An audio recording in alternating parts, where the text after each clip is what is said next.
Hello friends, very good afternoon. कैसे हैं आप सब? होप आप सब अच्छे होंगे। जैसा कि आप लोगों को पता है, ये हमारी क्लास 6 टू 12 पॉलिटी की एनसीईआरटी सीरीज़ चल रही है, जिसमें हमने अपना क्लास 6, क्लास 7 और क्लास 8 और क्लास 9 के भी 4 चैप्टर्स कंप्लीट कर लिए हैं। अगर किसी ने भी मेरे वो चैप्टर्स नहीं देखे हैं, वो प्लेलिस्ट नहीं देखी है, तो आप मेरी प्लेलिस्ट में जाके देख सकते हो। सारे सब्जेक्ट, सारे क्लासेस के अलग अलग प्लेलिस्ट है। क्लास 6, क्लास 7 और क्लास 8 और क्लास 9 के अलग अलग प्लेलिस्ट हैं, तो आप उसमें जाके सेपरेटली वीडियोस देख सकते हो। आज हम स्टार्ट करेंगे क्लास 9 का चैप्टर 5, वर्किंग ऑफ इंस्टीट्यूशंस। ठीक है, चैप्टर स्टार्ट करने से पहले मैं आपको एक छोटी सी इन्फॉर्मेशन देना चाहूँगी कि अगर कोई भी बच्चे को क्लास 6 टू 12 एनसीईआरटी के नोट्स चाहिए होंगे, तो वो परचेस करने के लिए मेरा डिस्क्रिप्शन बॉक्स चेक कर सकता है। या आप यूपीएससी से रिलेटेड प्रिपरेशन कर रहे होंगे, अगर आपको किसी स्टैंडर्ड बुक के भी हैंड रिटन नोट्स चाहिए होंगे, तो आप परचेस करने के लिए मेरा डिस्क्रिप्शन बॉक्स चेक कर सकते हो। आज हम स्टार्ट करने वाले हैं चैप्टर 5, वर्किंग ऑफ इंस्टीट्यूशंस। ठीक है, कि जो भी डेमोक्रेसी में, जैसे भी अभी जितने भी हमने इंस्टीट्यूशंस पढ़े, उनके काम क्या होते हैं, उनको कैसे वर्क करना होता है। ठीक है, तो democracy is not just about people electing their rulers. ठीक है, रूलर्स होगा, रूल्स लिखा है। डेमोक्रेसी का मतलब सिर्फ और सिर्फ ये नहीं होता है कि लोग आएँ और अपने क्या करें, रूलर्स को रिप्रेजेंट करें, मतलब चुन लें। डेमोक्रेसी का सिर्फ यहीं तक लिमिट नहीं होती है। In a democracy the rulers have to follow some rules and procedure.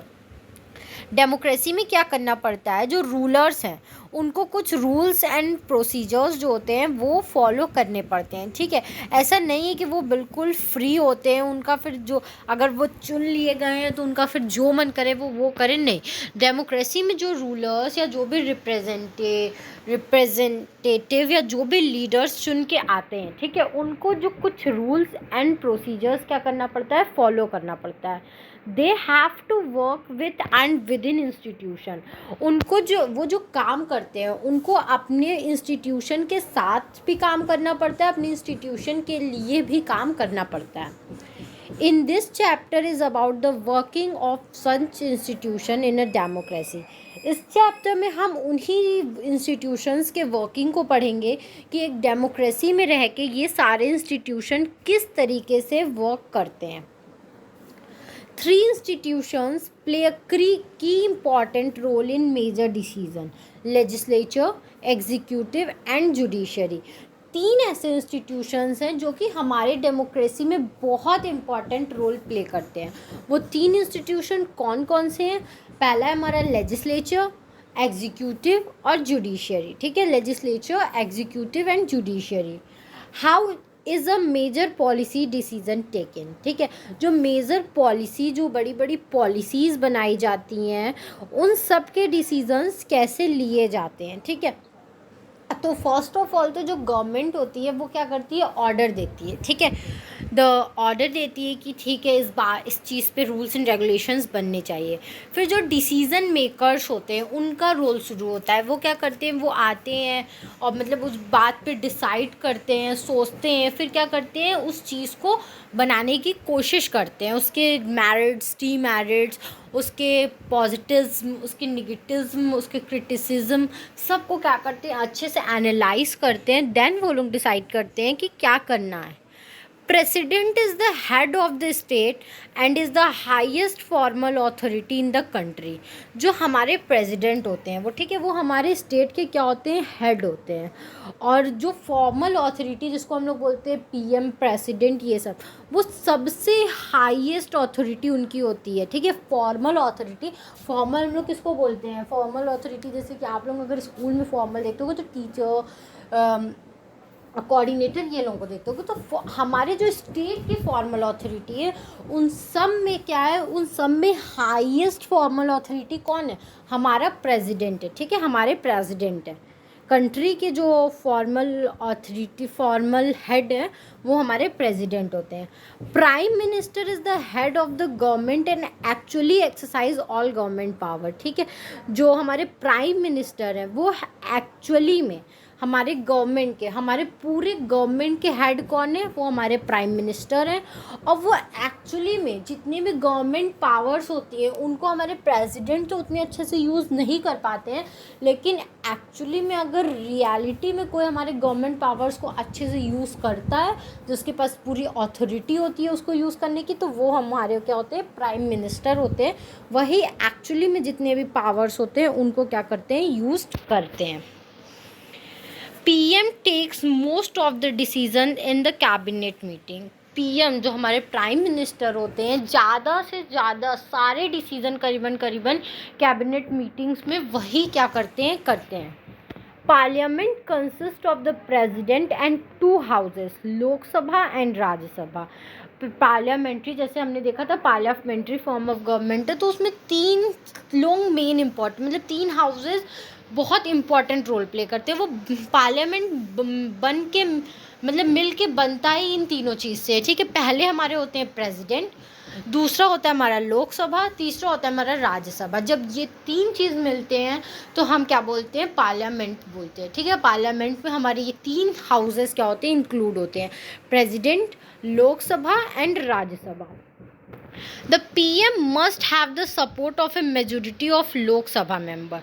Prime minister को क्या होना चाहिए? हमेशा जो लोकसभा के मेजोरिटी का सपोर्ट मिलना चाहिए, ठीक है, तभी वो वर्क कर पाता है। क्योंकि जानते हैं हम लोग, जो लोकसभा होती है वो डायरेक्टली उनको पीपल इलेक्ट करके लाते हैं, ठीक है, उनको पीपल इलेक्ट करते हैं। तो जो लोकसभा की मेजोरिटी हमेशा क्या होनी चाहिए? हमारे पीएम के साथ होनी चाहिए।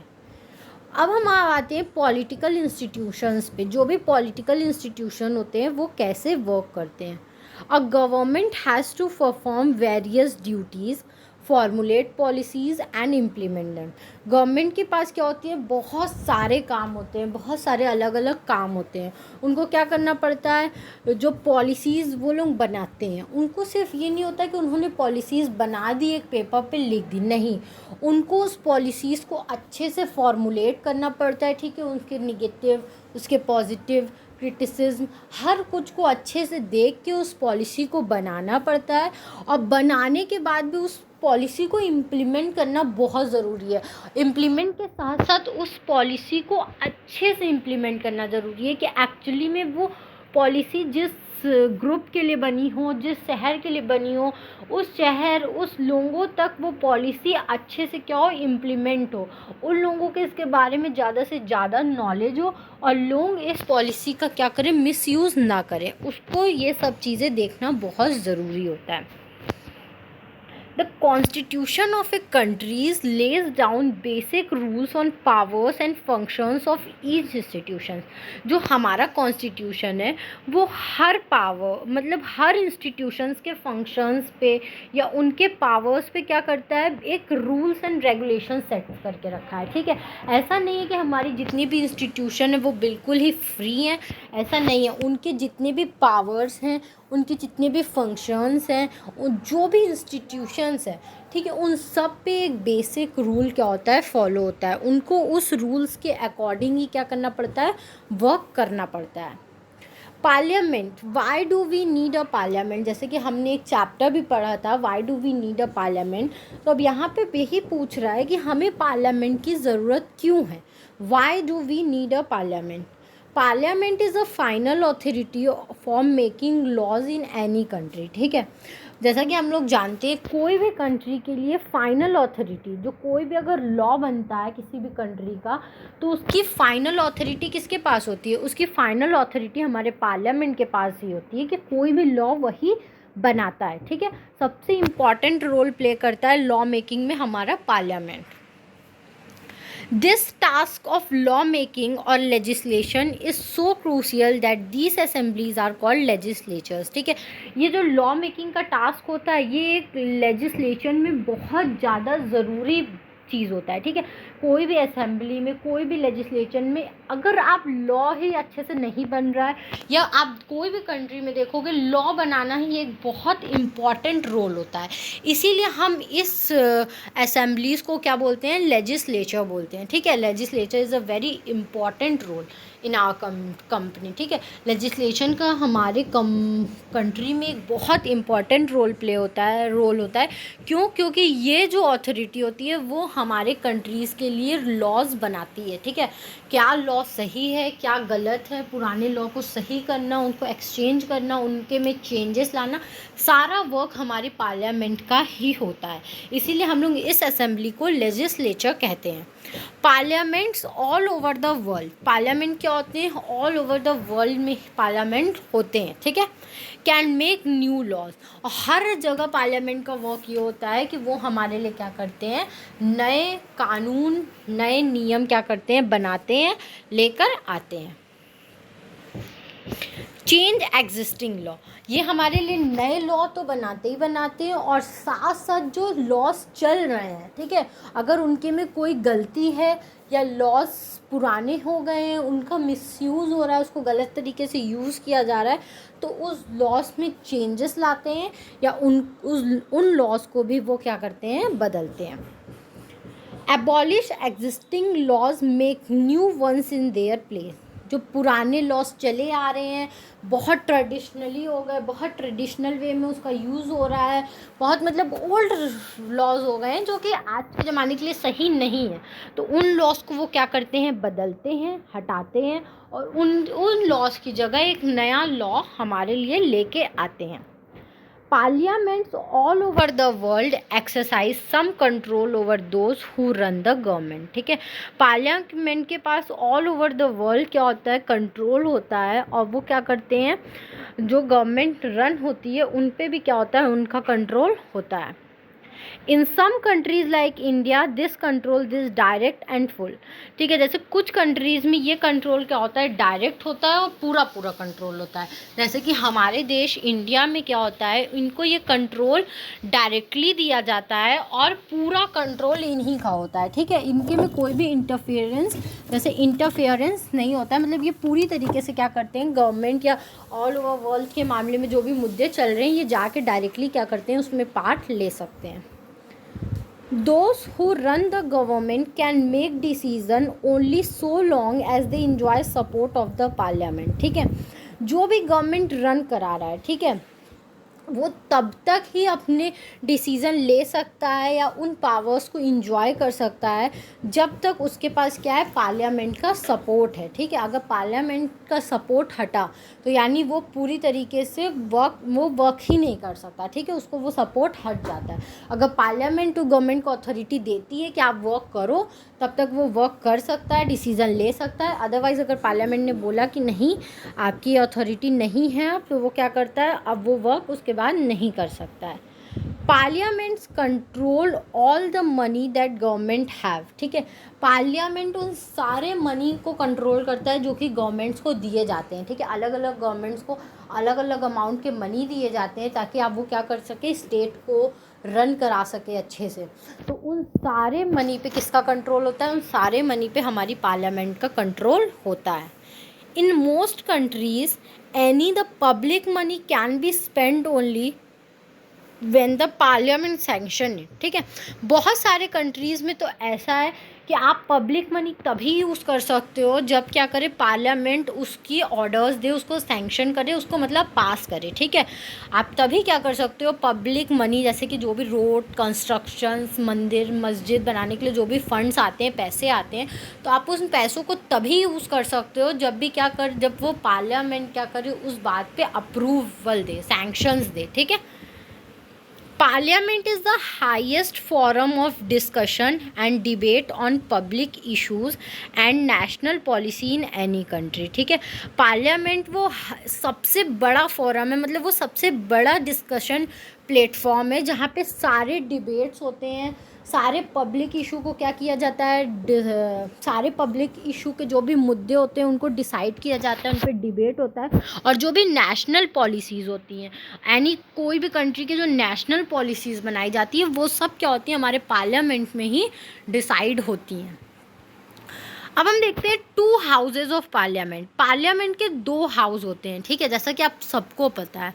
इन our country the parliament consist of two houses. हमारे कंट्री में पार्लियामेंट में क्या होते हैं, दो हाउसेज होते हैं, मतलब दो लोग दो हाउसेज इन्वॉल्व करते हैं। The two houses are known as the council states. इन दो मतलब आप लोग जैसे कि अभी आपने देखा, क्या ऊपर देखा कि हमारे पार्लियामेंट में क्या होते हैं, प्रेसिडेंट, लोकसभा एंड राज्यसभा, ठीक है। तो ये मेनली किन लोगों से बन के, मतलब ये दो हाउसेज जो होते हैं हमारे राज्यसभा और लोकसभा, उन्हीं से मिलकर ये क्या होता है, बना होता है, ठीक है। तो जो दो हाउसेज होते हैं उनको हम लोग क्या बोलते हैं, the two houses are known as the council of states, ठीक है। इन दोनों हाउसेज को हम लोग क्या बोलते हैं, मतलब दो हाउसेज के दो अलग अलग नाम है। पहले को हम लोग क्या बोलते हैं, काउंसिल ऑफ स्टेट्स, ठीक है, जो कि हमारा होता है राज्यसभा। और नेक्स्ट है हमारा and the house of the people, Lok Sabha. और लोकसभा को हम लोग बोलते हैं हाउस ऑफ द पीपल, ठीक है। राज्यसभा को हम लोग काउंसिल ऑफ स्टेट क्यों बोलते हैं, क्योंकि ये डायरेक्टली इलेक्टेड बाय पीपल नहीं होते, ठीक है, इसलिए इसको हम लोग काउंसिल ऑफ स्टेट बोलते हैं। और ये हम लोग बोलते हैं लोकसभा क्योंकि डायरेक्टली पीपल इलेक्ट करता है, इसलिए हम लोग इसको हाउस ऑफ द पीपल भी बोलते हैं, ठीक है। The president of India is a part of the parliament although she is not a member of either, he or she होगा, ठीक है। जो प्रेसिडेंट होते हैं वो हमारे पार्लियामेंट के एक पार्ट होते हैं, ठीक है, वो एक पार्ट होता है, जैसे प्रेसिडेंट, लोकसभा, राज्यसभा। लेकिन जो प्रेसिडेंट होते हैं ना ही वो लोकसभा और ना ही राज्यसभा, किसी के भी मेंबर्स उस नहीं हो सकते प्रेसिडेंट, ठीक है। प्रेसिडेंट एक अलग पार्ट होता है हमारे पार्लियामेंट का। That is why all laws made in the houses come into force only after they receive the assent of the president, ठीक है। इसीलिए हम लोग क्या बोलते हैं, जितने भी लॉज क्या किए जाते हैं राज्यसभा या लोकसभा में बनाए जाते हैं, उनको हम पावर में या फोर्स में तभी ला सकते हैं जब हमें प्रेसिडेंट की मंजूरी मिल जाती है, उसके बाद ही क्या करते हैं वो लॉज पावर्स में आ सकते हैं, ठीक है। इसमें अब हम लोग देखते हैं Rajya Sabha some special powers. Rajya Sabha को कौन सी स्पेशल पावर्स दी जाती हैं। Our constitution does give the Rajya Sabha some special power over the states. हमारे कॉन्स्टिट्यूशन ने राज्यसभा को एक बहुत मतलब कुछ बहुत इम्पॉर्टेंट और स्पेशल पावर्स दिए हैं स्टेट से हट के, ठीक है। क्या पावर्स हैं, but on most matters the Lok Sabha exercise supreme power. लेकिन इनको कुछ मामले में तो पावर्स, स्पेशल पावर्स मिली हुई हैं, लेकिन हम जहाँ पे देखते हैं कि ज़्यादातर मैटर्स में क्या होता है, लोकसभा के पास सुप्रीम पावर होता है, मतलब उसके पास ज़्यादा पावर्स होते हैं।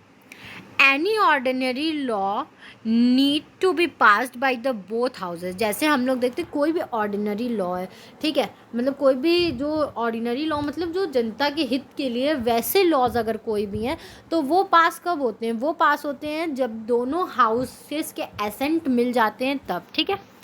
But if there is a difference between the two houses, the final decision is taken in a joint session in which member of both the houses sit together. लेकिन अगर दोनों हाउसेज में कोई डिफरेंस आता है, ठीक है, जैसे कोई भेदभाव आता है या डिसीजन सेम नहीं होते हैं, तब फाइनल डिसीजन कहाँ पे लिया जाता है।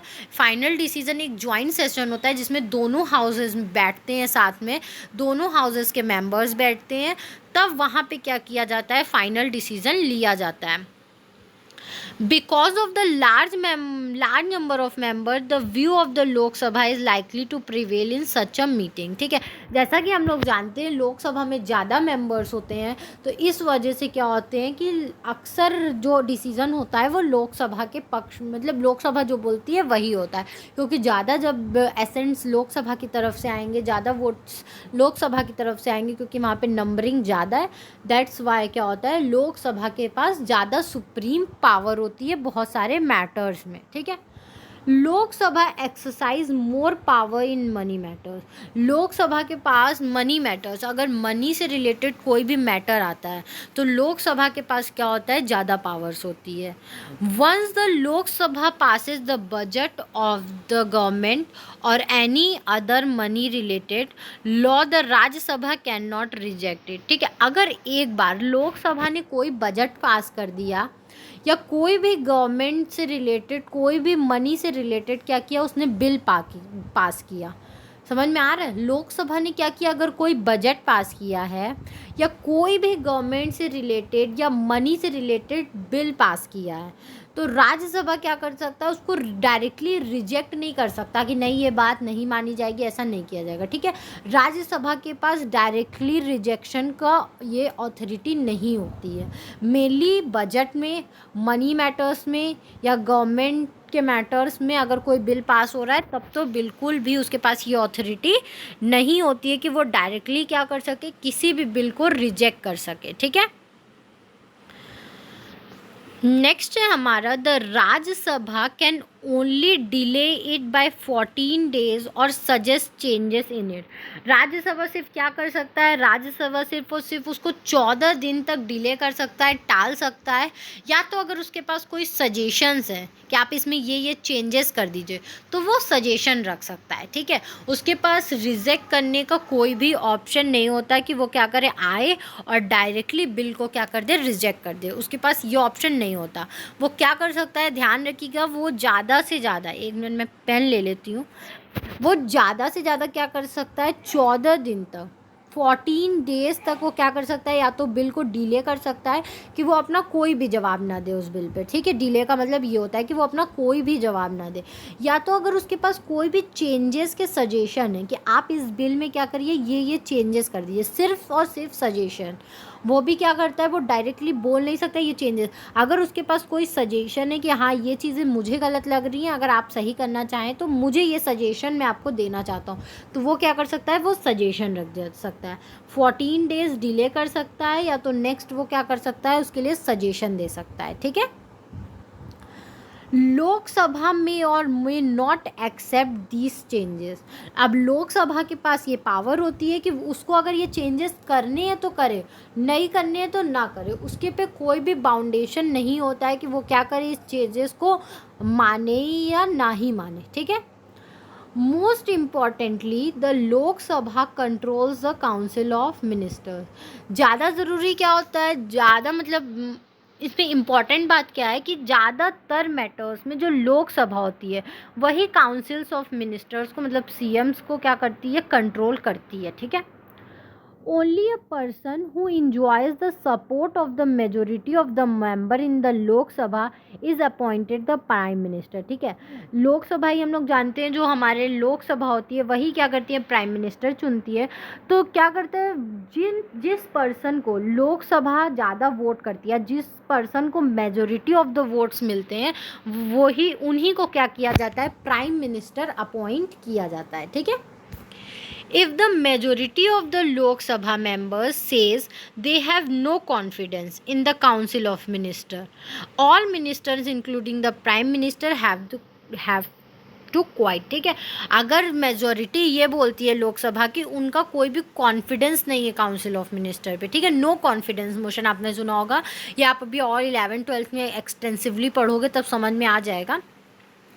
नो कॉन्फिडेंस अगर बोल देती है तो जितने भी मिनिस्टर्स होते हैं और प्राइम मिनिस्टर के साथ जितने भी मिनिस्टर्स होते हैं उन सबको क्या करना पड़ता है, क्वाइट होना पड़ता है, छोड़ना पड़ता है, ठीक है।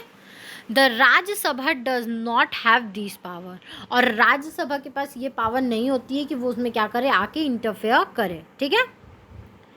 अब एग्जीक्यूटिव कितने तरीके के होते हैं, हम लोग अभी तक लेजिस्लेचर के बारे में देख लिया, पार्लियामेंट के बारे में देख लिया, कौन कौन होते हैं, क्या क्या होते हैं।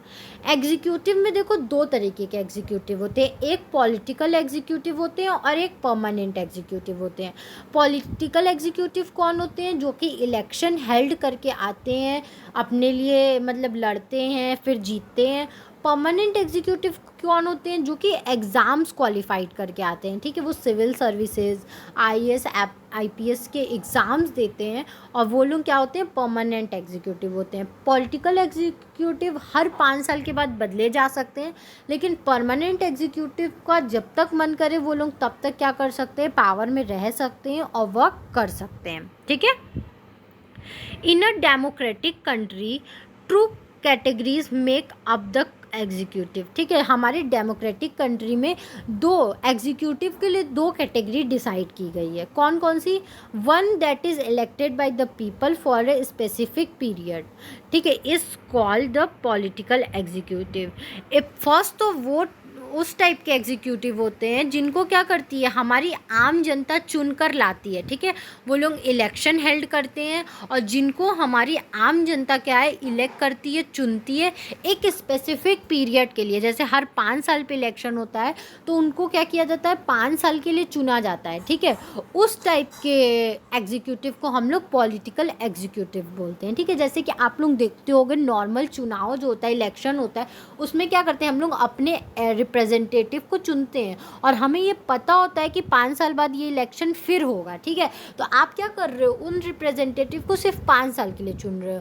तो जब आप किसी रिप्रेजेंटेटिव को एक स्पेसिफिक पीरियड के लिए चुनते हो और वो जो रिप्रेजेंटेटिव हमारे सामने लीडर बन के आता है तो उस टाइप के लीडर को हम लोग एग्जीक्यूटिव, पॉलिटिकल एग्जीक्यूटिव बोलते हैं, ठीक है, जो कि आम जनता जिसको चुनती है। Political leaders who take the big decisions fall in this category. Political leaders वो होते हैं जिनको क्या किया जाता है बहुत बड़े बड़े डिसीजन में जो क्या करते हैं पार्ट लेते हैं और डिसाइड करते हैं। In the second categories peoples are appointed on a large term basis. लेकिन दूसरे कैटेगरी में क्या होता है जो भी लोग अपॉइंट होते हैं उनका जो टेन्योर होता है बहुत लंबा होता है। मतलब जब तक उनका टेन्योर होता है, जब तक वो क्या होते हैं उनका जब तक टेन्योर होता है, ठीक है, तब तक वो क्या करते हैं वो अपने सर्विस को इंजॉय कर सकते हैं। This is called the permanent executive और सिविल सर्विसेज। जो कि आप सिविल सर्विसेज जिसका आप प्रिपरेशन कर रहे हो या जो 9th के बच्चे देख रहे हैं उनके लिए नहीं, इन्हीं टाइप के लोगों को हम लोग परमानेंट एग्जीक्यूटिव बोलते हैं या तो जो सिविल सर्विसेज सिविल सर्वेंट्स होते हैं उनको बोलते हैं, ठीक है। Persons working in civil services are called civil servants, ठीक है। जो लोग भी सिविल सर्विसेज में काम करते हैं, ठीक है, IAS IPS RS, इन सब को हम लोग सिविल सर्वेंट्स भी बोलते हैं। They remain in office even when the ruling party changes, ठीक है। रूलिंग पार्टी जो भी होती है वो हमेशा मतलब वो क्या होते हैं चेंज होते रहते हैं, लेकिन ये तब भी वर्क करते हैं जब रूलिंग पार्टी चेंज हो जाती है, उसके बाद भी इनका टर्म, इनका जो टेन्योर होता है वो चलता ही रहता है और ये तब भी क्या करते हैं वर्क करते हैं। पॉलिटिकल एग्जीक्यूटिव में अब कौन कौन आते हैं देखते हैं। Prime ministers has 3 kinds of ministers to help him, ठीक है। प्राइम मिनिस्टर के साथ साथ 3 टाइप के और मिनिस्टर्स होते हैं जो कि क्या करते हैं प्राइम मिनिस्टर को हेल्प करते हैं, ठीक है। फर्स्ट होता है हमारा कैबिनेट मिनिस्टर, 1 मिनट पेन ले लूँ। फर्स्ट होता है हमारा कैबिनेट मिनिस्टर, ठीक है, आपने सुना होगा। दूसरा होता है मिनिस्टर ऑफ स्टेट और तीसरा है हमारा डिप्टी मिनिस्टर, ठीक है। फर्स्ट टाइप के मिनिस्टर कौन है हमारे कैबिनेट मिनिस्टर। याद रखिएगा प्राइम मिनिस्टर के साथ 3 और मिनिस्टर्स होते हैं जो कि प्राइम मिनिस्टर की हेल्प करते हैं। फर्स्ट है कैबिनेट मिनिस्टर्स, फिर है मिनिस्टर्स ऑफ स्टेट, फिर है डेप्टी मिनिस्टर, ठीक है। ये 3 तरीके के मिनिस्टर्स होते हैं जो हमारे प्राइम मिनिस्टर को हेल्प करते हैं। प्राइम मिनिस्टर को इंक्लूड करके 3 टाइप के मिनिस्टर नहीं होते, आप लोग ध्यान रखिएगा। प्राइम मिनिस्टर के साथ 3 टाइप के और मिनिस्टर्स होते हैं जो कि प्राइम मिनिस्टर्स की हेल्प करते हैं, ठीक है। The prime ministers position is supreme. लेकिन इन सब में क्या होता है प्राइम मिनिस्टर की जो पोजीशन होती है वो सबसे सुप्रीम होती है, मतलब सबसे पावरफुल कौन होता है हमारे प्राइम मिनिस्टर ही होते हैं। PM chooses his cabinet and his decision is final except in a coalition government where he has to listen to other party members, ठीक है। PM जिस भी कैबिनेट मिनिस्टर को चुनेगा वो एकदम उसका फाइनल डिसीजन होता है और उसी के डिसीजन के हिसाब से कैबिनेट मिनिस्टर्स चुने जाते हैं। लेकिन अगर कभी कोएलिशन गवर्नमेंट बनती है, ठीक है, अगर मिली जुली सरकार जैसे 2-3 पार्टीज़ को मिल के सरकार बनती है, उस टाइम में क्या होता है जो गवर्नमेंट होती है, जो PM होता है, उसको और भी पार्टी के बातें सुननी पड़ती है, ठीक है। उस टाइम उसका पावर मतलब सुप्रीम नहीं होता उसका डिसीजन, उस टाइम उसके जो अदर पार्टी मेंबर्स बोलते हैं उनकी भी बातें उसको सुननी पड़ती है, देन उसको क्या करना पड़ता है डिसीजन लेना पड़ता है, ठीक है। When the prime minister quits the entire ministry quits, ठीक है। अगर प्राइम मिनिस्टर किसी तरीके से क्वाइट कर देता है, छोड़ देता है, तो जो पूरी की पूरी मिनिस्ट्री है उसको क्या करना पड़ता है क्वाइट करना पड़ता है, छोड़ना पड़ता है, ठीक है। नेक्स्ट रोल है हमारा द प्रेसिडेंट। प्रेसिडेंट का क्या रोल है, ठीक है। The president is the nominal head in India. जैसे कि हम लोग जानते हैं प्रेसिडेंट एक नॉमिनल हेड होता है इंडिया का, ठीक है। He is not directly elected by the people as in USA. ये हमारे इंडिया में क्या किया जाता है, डायरेक्टली इलेक्ट नहीं किया जाता। जैसे कि यूएसए में जो प्रेसिडेंट होता है वो डायरेक्टली इलेक्ट नहीं होता, वैसे ही हमारे यहाँ भी जो प्रेसिडेंट्स होते हैं वो डायरेक्टली इलेक्ट करके नहीं आते हैं। All the members of parliament and members of the state legislatures elect him.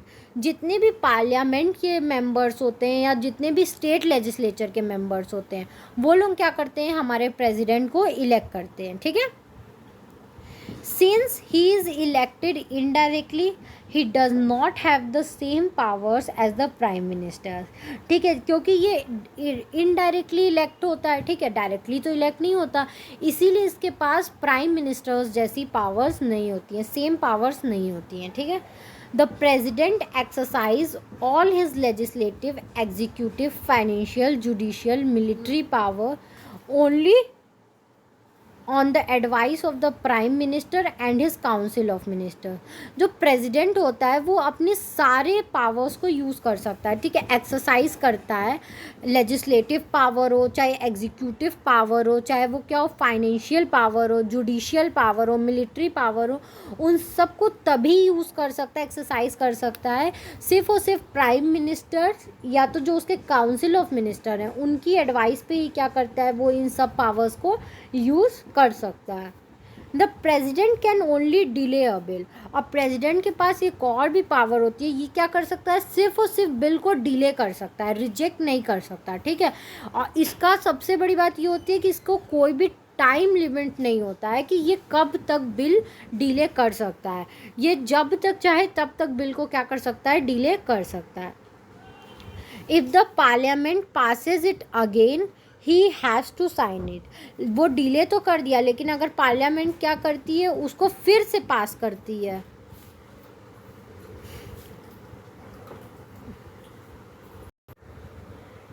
ठीक है, तो अगर प्रेसिडेंट के पास ये पावर तो होता है कि वो क्या कर सकता है, बिल डिले कर सकता है, लेकिन अगर पार्लियामेंट क्या करती है, अगर उस बिल को फिर से पास कर देती है, ठीक है, कि वो फिर से बिल बना के पास कर देती है, तो क्या होता है, प्रेसिडेंट को उस बिल को साइन करना ही पड़ता है, ठीक है।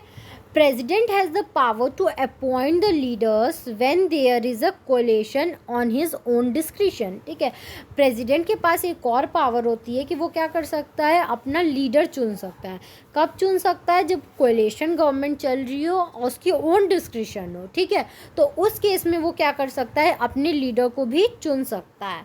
नेक्स्ट हम पढ़ेंगे जुडिशरी। जुडिशरी क्या होता है, जुडिशरी होता है मोस्ट पावरफुल जुडिशरीज। जुडिशरी को हम लोग मोस्ट पावरफुल ऑथोरिटी भी बोलते हैं, ठीक है। The judiciary is independent of both the executive and the legislature. Judiciary क्या होता है, हमारी एक इंडिपेंडेंट ऑथोरिटी होती है, ठीक है। एग्जीक्यूटिव और लेजिस्लेचर से ये बिल्कुल ही क्या होती है, इंडिपेंडेंट होती है। जैसा कि हम लोग जानते हैं हमारी एग्जीक्यूटिव और लेजिस्लेचर एक दूसरे पे इंटरडिपेंडेंट होती हैं, लेकिन जो हमारी जुडिशरी होती है वो क्या होता है, इंडिपेंडेंट होता है। उसके जो फैसले होते हैं, जुडिशियल रिव्यू या PIL, इसमें कोई भी क्या करता है, इंटरप्रिटेट नहीं कर सकता, ठीक है। The chief justice of the Supreme court is appointed by the president, ठीक है, on the advice of the prime ministers and council of minister. जो हमारा चीफ जस्टिस होता है सुप्रीम कोर्ट का, ठीक है, उसको कौन अपॉइंट करता है, उसको हमारे प्रेसिडेंट अपॉइंट करते हैं। लेकिन हम लोग जैसे कि जानते हैं प्रेसिडेंट किसके एडवाइस पे काम करता है, प्रेसिडेंट प्राइम मिनिस्टर्स और CMs के काउंसिल ऑफ मिनिस्टर्स के एडवाइस पे क्या करता है, chief justice of supreme court को अपॉइंट करता है। The other judges of the Supreme Court and the state high courts are appointed in the same way but on the advice of Chief Justice। ठीक है, और भी जजेस को क्या होते हैं, सेम वे में, मतलब उनको प्रेसिडेंट ही अपॉइंट करता है, लेकिन उस टाइम एडवाइस कौन देता है, उस टाइम एडवाइस हमारे चीफ जस्टिस देते हैं, ठीक है। वंस अपॉइंटेड द जज can be removed only by impeachment, ठीक है। अगर एक बार जज अपॉइंट हो गए तो उन जज को हम सिर्फ और सिर्फ इम्पीचमेंट के थ्रू ही हटा सकते हैं, और इम्पीचमेंट का प्रोसेस बहुत टफ होता है, इसीलिए कोई भी जज जल्दी रिमूव नहीं होता है, ठीक है। The judiciary is the custodian of the constitution. हम लोग जुडिशरी को एक रक्षक, कॉन्स्टिट्यूशन का रक्षक भी मानते हैं, ठीक है, कस्टोडियन भी मानते हैं। The Supreme Court and the High Court have the power to interpret the constitution. जो हमारी सुप्रीम कोर्ट है और हाई कोर्ट है, उनके पास ये पावर होता है कि वो हमारे कॉन्स्टिट्यूशन को क्या कर सकते हैं, इंटरप्रिटेट कर सकते हैं। मतलब वो देख सकते हैं सही गलत, उसमें क्या कर सकते हैं, इंटरप्रिटेट कहीं से भी कर सकते हैं, उनके पास ये अथॉरिटी होती है। It can declare any law passed by the legislature as invalid if it violates the constitution। अगर हमारी लेजिस्लेचर ने कोई भी लॉ पास किया है, ठीक है, तो वो उसको क्या कर सकते हैं, पूरी तरीके से नल एंड वॉइड, मतलब इनवैलिड घोषित कर सकते हैं, ठीक है। क्यों? अगर वो कोई भी तरीके से कॉन्स्टिट्यूशन को वॉयलेट कर रहा हो, मतलब कॉन्स्टिट्यूशन हमारे संविधान का किसी भी तरीके से हनन हो रहा हो अगर उस लॉ से, तो वो क्या कर सकते हैं, उसको इनवैलिड घोषित कर सकते हैं।